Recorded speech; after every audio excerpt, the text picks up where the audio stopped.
చిలుకూరు బాలాజీ ఆలయ ప్రధాన అర్చకులు రంగరాజన్తో ఫోన్లో మాట్లాడారు ముఖ్యమంత్రి రేవంత్ రెడ్డి. దాడి ఘటనపై వివరాలు అడిగి తెలుసుకున్నారు. ఇంత జరిగితే ఒక్క మాట కూడా ఎందుకు చెప్పలేదన్నారు సీఎం. దాడి ఘటన తమను షాక్ కి గురిచేసిందన్నారు అర్చకులు రంగరాజన్. కొద్దిసేపటి క్రితం మంత్రి కొండా సురేఖ పరామర్శించారు రంగరాజన్ను. ఆవిడ మాట్లాడుతున్నారు, చూద్దాం. ఐదుగురిని కూడా ఈరోజు రిమాండ్కి పంపించారు. ఇంకా మిగతా వాళ్ళందరూ కూడా వివిధ జిల్లాల నుంచి వచ్చిన వాళ్ళు ఉన్నారు, ఆంధ్రప్రదేశ్ నుంచి కూడా వచ్చిన వాళ్ళు ఉన్నారు. అందరి అడ్రస్లు కూడా తెలిసినాయి, అందరూ కూడా ఐడెంటిఫై అయినారు. మేము ఖచ్చితంగా ముఖ్యమంత్రి గారి ఆదేశం ఏంటంటే ఇది చాలా చిన్న విషయంగా తీసుకోకూడదు. ఇటువంటివి గుళ్ళల్లో జరిగితే చాలా ప్రమాదము. రేపు రాబోయే కాలంలో ఇంకా ఎక్కువ జరిగేటువంటి అవకాశం ఉంటుంది.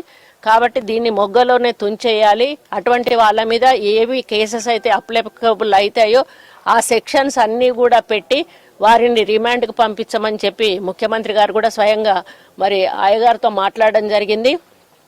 నాకు కూడా ఆదేశాలు ఇచ్చి వెళ్ళి వాళ్ళ కుటుంబానికి ప్రభుత్వం అండగా ఉంటుంది, ఇక ముందు అటువంటి ఏ ఇబ్బంది ఉన్నా కూడా మేము ఉంటాము అని చెప్పమని వారు కోరడం జరిగింది.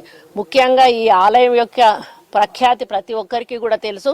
ఇక్కడ ఒక నయా పైసా దక్షిణ తీసుకోరు. మరి ఎటువంటి లావాదేవీలు, డబ్బుల లావాదేవీలు ఎక్కడా కూడా ఇక్కడ జరగవు. అది స్వతహాగా వాళ్ళే ఆ గుడిని పోషిస్తూ ఎంతో లక్షల మందికి ఈరోజు నేను కూడా గతంలో చాలాసార్లు వచ్చి నేను కూడా మొక్కు తీర్చుకున్న దాన్ని. అటువంటి ఆలయంలో పూజిస్తున్న పూజారిని ఈరోజు ఈ విధంగా చేయడం చాలా దారుణం.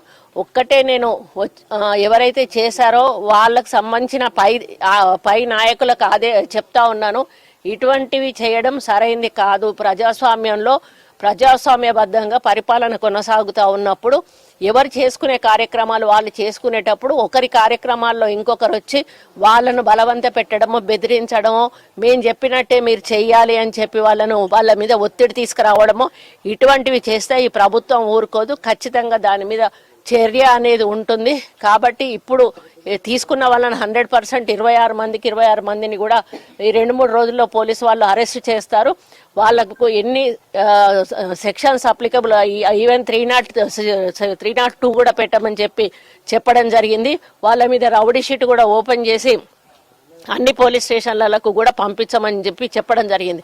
కాబట్టి ఇక ముందు ఎవరైనా ఇటువంటివి చేస్తే చాలా సీరియస్గా ఉంటుంది.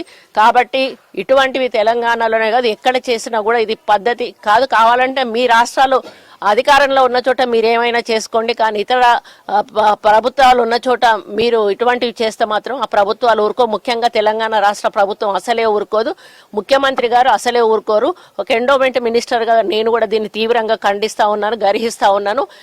వారికి కుటుంబానికి మేము అండగా ఉంటామని సపోర్ట్ మా గవర్నమెంట్ తరఫున ఉంటుందని తెలియజేసుకుంటూ సెలవు తీసుకుంటా ఉన్నాను.